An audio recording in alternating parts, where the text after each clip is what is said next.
జత్వానికి సంబంధించి ముంబై నటిని బాగా వేధించారు అని చెప్పి, అప్పుడు కూడా ఈ మీడియా సంస్థలు ఉన్నాయి, అప్పుడు కూడా ప్రతిపక్షంలో టీడీపీ ఉంది.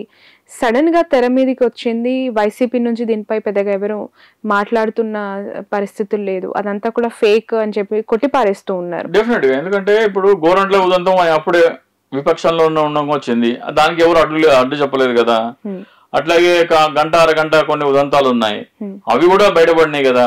మరి అలాంటప్పుడు ఇలాంటివి ఆ రోజున జరిగింటే వదులుకుంటారా తెలుగుదేశం మీడియా ఊరుకోరు కదా, దాన్ని క్యాపిటలైజ్ చేసుకుంటారు కదా.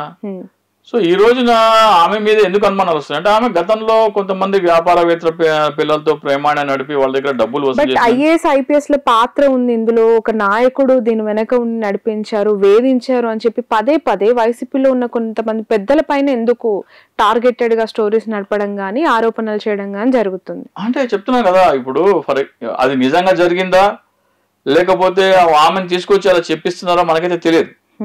డెఫినెట్ గా ఒక నెగటివ్ క్యాంపెయిన్ అయితే వైసీపీ మీద నడుస్తుంది.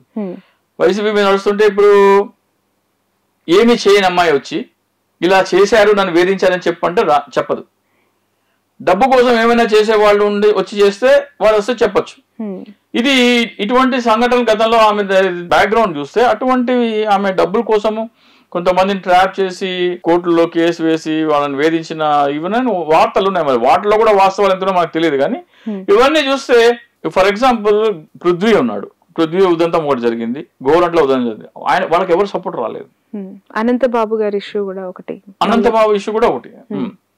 సో వాళ్ళకి ఎవరు సపోర్ట్ రాలేదు. కానీ ఇక్కడ ఆ స్థాయిలో ఆమె చెప్పే నిజమైన జనాలు వాళ్ళ పార్టీ వాళ్ళే నమ్మట్లేదు. బట్ ఈ మధ్య కాలంలో మీరు ఆంధ్రజ్యోతి పత్రిక చదివి ఉంటే ఆ ప్రధాన హెడ్లైన్సే టీడీపీలో ఉన్న నాయకుల యొక్క అక్రమాలు, లేదంటే వాళ్ళు చేస్తున్న తప్పుల గురించి ప్రశ్నిస్తూ కథనాలు వస్తూ ఉన్నాయి. ఎలా చూడాలి ఆంధ్రజ్యోతి? లేదంటే అందులో పూర్తిగా ఆ టీం అంతా కూడా మారిపోయిందంటారా? ప్రతిపక్ష పాత్ర ఆంధ్రజ్యోతి పోషిస్తుందా అని ఒక డౌట్ వస్తుంది. నిన్న ఒక పెద్ద మనిషి ట్వీట్ చేశారు, పవన్ కళ్యాణ్ ట్యాగ్ చేస్తూ నెలకి 5 లక్షల రూపాయలు ఏదో బార్ అండ్ రెస్టారెంట్ వాళ్ళు కట్టాలి అని ఏదో డిమాండ్ చేసి, నాకు ఎన్నికలకి 80 కోట్లు ఖర్చు అయింది, నువ్వు నెలకి 5 లక్షలు కట్టాల్సిందే అని ఎవరి మీద చేస్తానని పవన్ కళ్యాణ్ ట్యాగ్ చేస్తూ చేశారు. జనసేన మాత్రమే చేసే తప్పులా కనపడింది ఆయనకి. ఇసుక దోపిడీ జరుగుతుంటే ఆయన కనపడట్లా. అంత విజిలెంట్ గా ఉన్న ఆంధ్రజ్యోతి జరిగితే మరి ఇసుక ఎక్కడ మాయమైపోతుంది? ఇసుక దోపిడీ జరుగుతుందని తెలుస్తుంది కదా మనకి, ఎందుకు ఆగట్లేదు? ఇసుక వైసీపీ కంటే 2000 ఎక్స్ట్రానే ఉంది కానీ తగ్గలేదని తెలుస్తుంది కదా, దానికి మెకానిజం ఏంటి?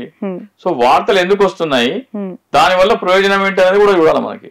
ఎవరికి, ప్రజలకి ప్రయోజనమా, పార్టీకి ప్రయోజనమా, ఎవరు లాభపడ్డారు అనేది కూడా చూడాలి మనం. టీడీపీ పార్టీ, జనసేన పార్టీ, ఈ కూటమి బీజేపీకి సంబంధించి మనం రోజు అనేక వార్తలు చూస్తూ ఉంటాం. కానీ చేరుతున్న వాళ్ళ ఇంట్రెస్ట్ జనసేన వైపు ఉంది అనే వార్తలు కూడా చూస్తూ ఉన్నాం.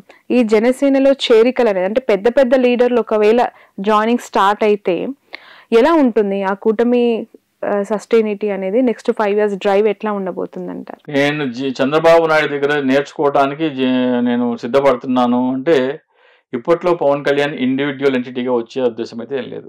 ఇంకా నేను చంద్రబాబు నాయుడు దగ్గర నేర్చుకోవడానికి సిద్ధపడుతున్నానంటే స్టూడెంట్ దశలోనే ఉన్నారు.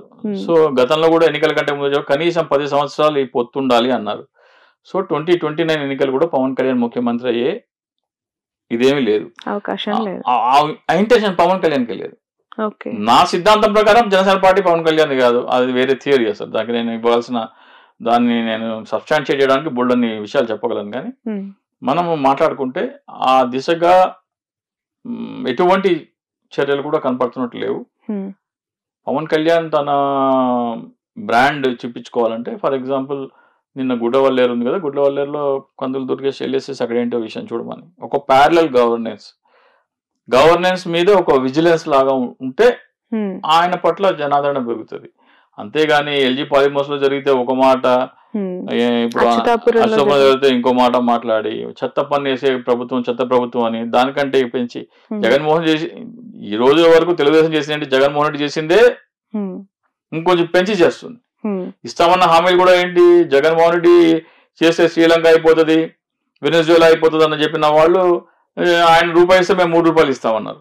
సో జగన్మోహన్ రెడ్డి పరిపాలన మీద ఆమోద ముద్ర వేశారు ఒక విధంగా చెప్పాలంటే. జగన్మోహన్ రెడ్డి ఆయన విపక్ష నాయకుడు, ఆయనకి బద్ద వ్యతిరేకమైన చంద్రబాబు నాయుడుతో శభాష్ అనిపించుకున్నాడు. పొలిటికల్ అనాలిసిస్ చేస్తే ఏ కార్యక్రమాలు అయితే జగన్మోహన్ రెడ్డి చేస్తే అవి తీసి పడేశారో వాటినే ఎండోర్స్ చేశారు.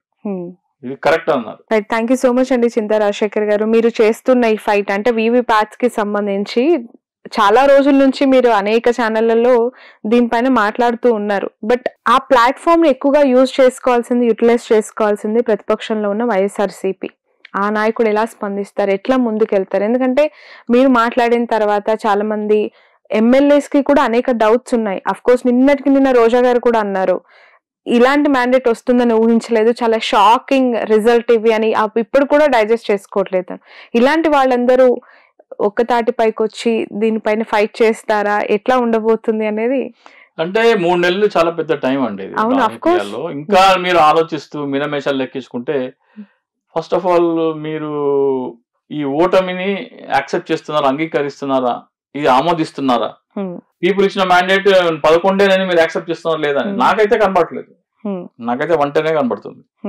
వాళ్ళు 160 వరకు యాక్సెప్ట్ చేస్తుంటే వాళ్ళ కర్మ. ఇంకా దానికి మనం ఏం చేయలేదు. మీకు కనిపించట్లేదు అక్కడ గవర్నమెంట్ వాళ్ళు వాళ్ళ పనులలో నిమగ్నం అయిపోయి 100 రోజులు కంప్లీట్ చేసుకుంటుంది. నేను ఒక ఎగ్జామ్ రాశాను, నేను ఫెయిల్ అయ్యాను అన్నారు. ఆ పేపర్ ఏది తీసుకురమ్మంటే తీసుకురాకపోతే అనుమానాలు వస్తాయి. పేపర్ ముందర పెట్టండి, మీ కీ ముందర పెట్టండి, నేను రాసింది అంటే కీతో సరిపోతుందో లేదో అప్పుడు మార్కులు వేయండి, అప్పుడు టోటల్ చేయండి, అప్పుడు నన్ను ఫెయిల్ అని డిక్లేర్ చేయండి అడుగుతున్నాను నేను. ఫార్మ్ 20 అంటే అదే. ఫార్మ్ 20 పబ్లిష్ చేయమని వైసీపీ వాళ్ళే అడగకపోతే వాళ్ళు రాసిన పరీక్ష మీద వాళ్ళకే నమ్మకం లేనట్లు. Right sir, coming to the point, ఇప్పుడు గవర్నమెంట్ పథకాలన్నీ కూడా సాఫీగా ఇచ్చేస్తూ ఉన్నాము, ఎక్కడ ఎలాంటి ఇబ్బందులు రాకుండా పింఛన్స్ అవ్వచ్చు, ఇతర అనేక రేషన్ కి సంబంధించిన అనేక సరఫరా ఎక్కడ నిలిచిపోకుండా చేస్తున్నాము అని చెప్తున్నారు.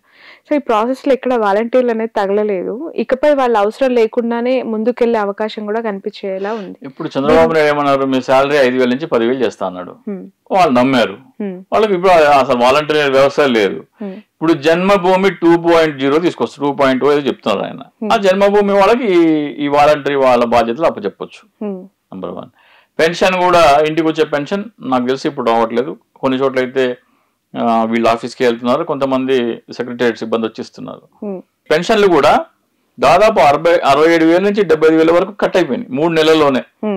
అనర్హులు కటింగ్స్ మొదలైనాయి. బాబు గారు ఏమో 4,000 యాజ్ యూజువల్ ఇస్తూ ఉన్నారు, ఆయన 1,000 పెంచడానికి 5 ఏళ్ల కాలం తీసుకున్నారు కదా జగన్ గారు. మరి అంతకుముందు ప్రీవియస్ టైం చంద్రబాబు నాయుడు గారు 2 నెలల ముందు ఇచ్చారు కదా.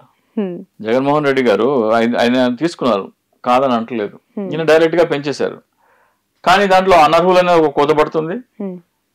మీకు ఇవ్వాల్సిన 10-12 స్కీమ్స్లలో ఒకటి మాత్రం అప్లై చేశారు. ఇప్పుడు అమ్మ ఒడి ఉంది, అమ్మ ఒడి లేదు, రైతు భరోసా లేదు, ఆటో వాళ్ళకి నిన్న ఎవరో ఒక ఆటో డ్రైవర్ పెడుతున్నారు, వాళ్ళకి ఏదో గ్రీన్ ట్యాక్స్ ఏదో ఉంటుందంట, అది 1,000 రూపాయలు పెంచేసాడు చంద్రబాబు నాయుడు.